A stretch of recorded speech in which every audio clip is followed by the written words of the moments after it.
Hello guys, welcome to another video. First of all, I said that this story doesn't belong to me, so if you read the full story for yourself, go down in the description to find the link to the original post and read the full story for yourself. That being said, let's get into the video. What if Minato had adopted Obito or a better route? Chapter 49 and part 49. Naruto sighed in frustration as he once again failed to pop the small water ball in his hand. He had been training for the past 3 hours, but he hadn't managed to pop even a single balloon. His clone hadn't had any success either. Jiraiya couldn't help but laugh as he watched the boy and his clone's frustration.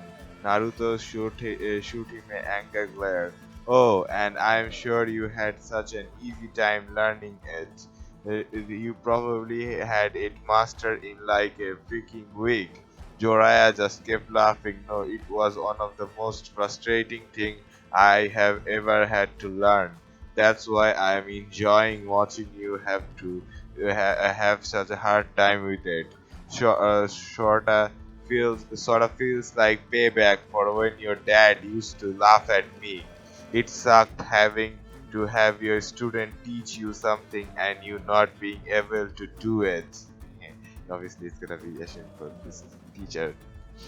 And Naruto just growled his teeth and went at it again. The water started to spin and the balloon started to expand. It looked like it might just pop. It was getting close, but unfortunately it didn't. Once again Naruto threw his head back and growled in anger. Why was this so damn hard? Jorai could see he was about ready to pass out from exhaustion, so he knew it was time to move on to the next phase.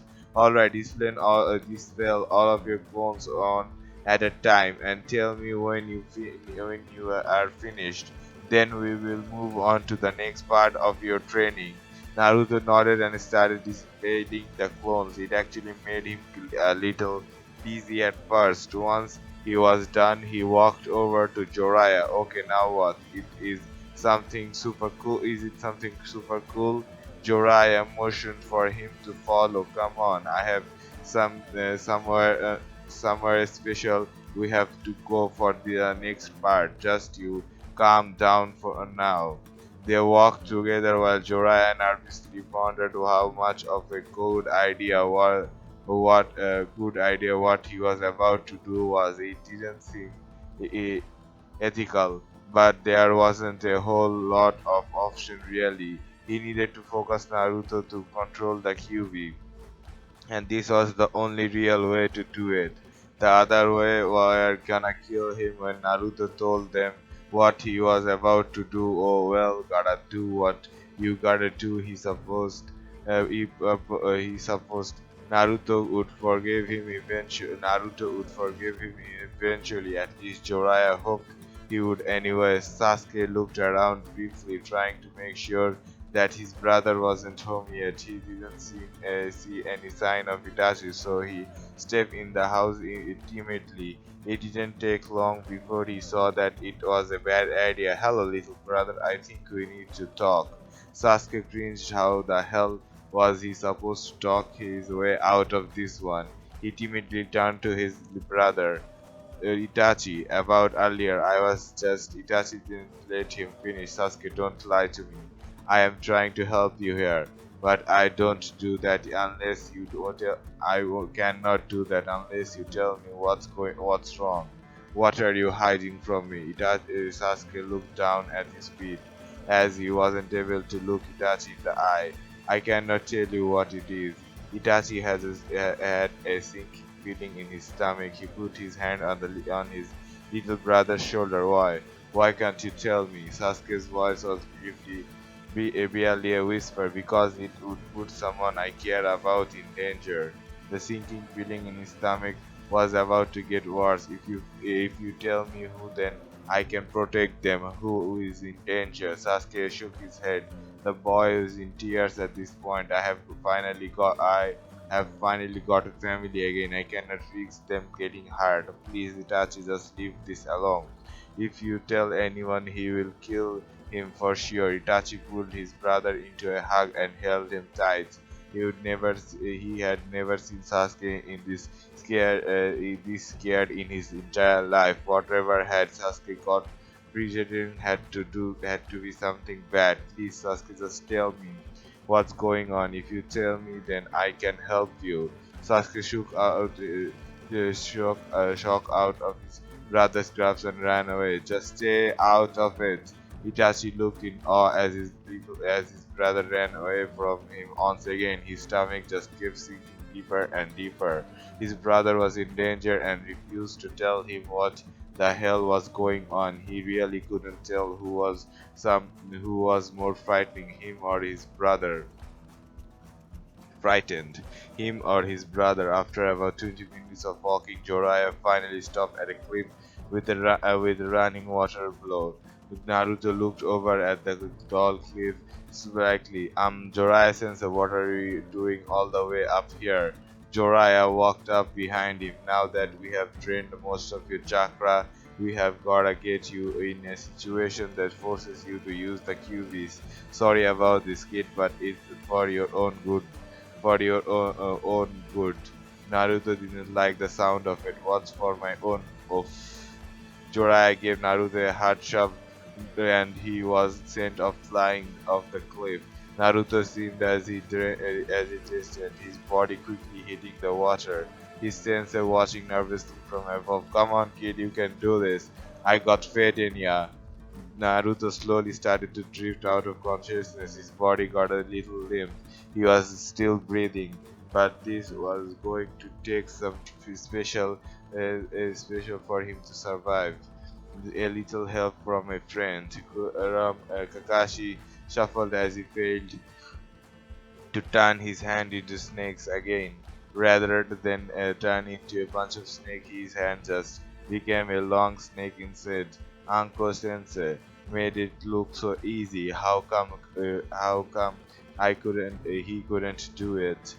Anko walked over and asked him, how much chakra are you using? Are you doing the right hand seals? I know that much. Kakashi wasn't sure. Kakashi doesn't know about as much as Kakashi's usual used to summon as usual as he uses to summon Kakumi. Uncle got an idea that she felt stupid for not thinking of sooner. Oh my god, we can have you use your freaking Sharingan for a Sharingan and just copy it. Why the hell didn't I think of that earlier? Kakashi suddenly realized he had then thought of that earlier. Okay, but Kakashi's never done that before. Anko shrugged. There is a first time for everything. Kakashi activated Sharingan and watched Anko perform the jutsu again. He couldn't see that Anko was spreading her chakra out through her finger rather than just focusing on her whole fist like he was. He tried it again and it went way better than the last time. Anko was impressed. Well, that's pretty handy. Kakashi had to agree this was gonna be a pretty useful ability. He made the hand seals and got back to work. Naruto's eyes slowly started to open, but he didn't find himself in the water as he expected to. It looked like some kind of sewer actually. There wasn't much light, just a small candle which made things barely visible. He could see what looked like some kind of cell at the end of the sewer. You could feel a strange power coming from inside it. Not knowing why, Naruto slowly started to walk towards it. A large set of crimson eyes opened from the behind of the bar, and deep voice shook the river. So my jailer finally graces me with his presence. To what do I owe the pleasure of your company? The voice rags with squeamish apparent in his tone. Naruto looked past the bars to see a massive fox with 9 tails flowing behind it. So you're the kiwi, you're pretty damn big. That's for sure. And you know why I came here? QB gave a dark chuckle. Yes, I do. That fool little sense of yours decided it was time for you to start using my power. I must say you feel of a rather simple trick. Fell for a rather simple trick. All that fool had to do was push you off a damn cliff. Naruto was liking this fox less and less as he kept talking. Look, if I die, then you die. I'm just asking for enough chakra to get out of the river and keep myself alive when I need it. If there's something I can give you in return, Kyuubi snorted at that. Please, there is nothing you could ever give me that I could actually want. I am stuck in this cage forever, so don't think I have any use of anything in this world at the moment. Naruto frowned at this remark. Fine, then just do it so that we can both survive and you will be strong. You will have strong container to boot. Container to boot. QB didn't understand this kid at all. You know that I killed your parents, don't you? That was completely of my own free will. Why on earth would you try and be reasonable with me? Naruto winced at the mention of his parents' death. We are stuck together, whether we like it or not. We may hate each other, but we have to work together if we want to live. Blinking wouldn't, bickering wouldn't get us anywhere. So just work with me, damn it.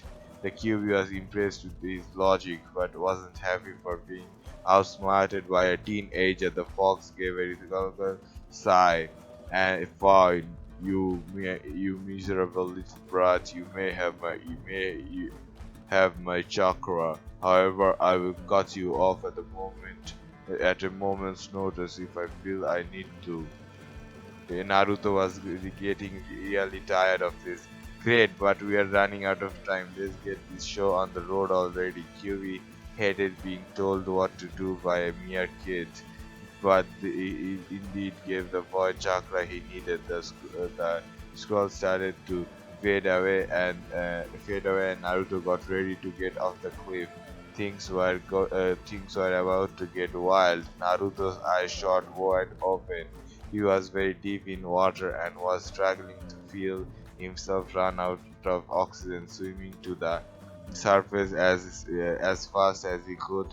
Naruto got his head out of the water and breathed in as much air as his lungs could hold. Once he felt like he was able to get his head cleared, he swam to a little beach of land that was near the bottom of the cliff. When he got there, he looked up to see that the cliff was pretty steep to climb.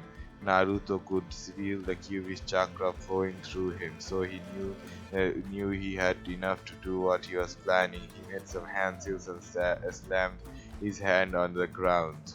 There was a massive puff of smoke and loud voice below. Jiraiya, you would better have a damn good reason for summoning me. Naruto was standing just above the top of the cliff on the head of the boss toad, Gamabunta. He told the giant toad, "Actually, that was me. I am Naruto Namikaze." Gamabunta broke into a big smile. Minato's boy, well then, it's about freaking time you summoned me. However, how have you been, Yaki? Naruto couldn't believe how friendly he became so quickly. I'm doing pretty well, thanks for asking me. Sorry about summoning you, but we need to test the Kyuubi's chakra and my life was in danger. And Kamabunta just waved him off. Relax, kid, fast on spree. Just don't summon me again unless it's big, and you and I will have no problem. Naruto jumped off his head and thanked him. Thanks, Gamabunta. I owe you on. Gamabunta gave a small nod and moved away. Jiraiya walked over to Naruto to apologize, but cut off by the boy. That was the dick move, but You are doing what you had to do. Pay for my ramen for the next one, and I wouldn't tell the others about this. Deal? Joraiya chuckled and shook his head. Deal. That's all for this part. If you want to be notified for a future person and other what ifs, then the best way is by subscribing. I have to see in the next one. Bye bye.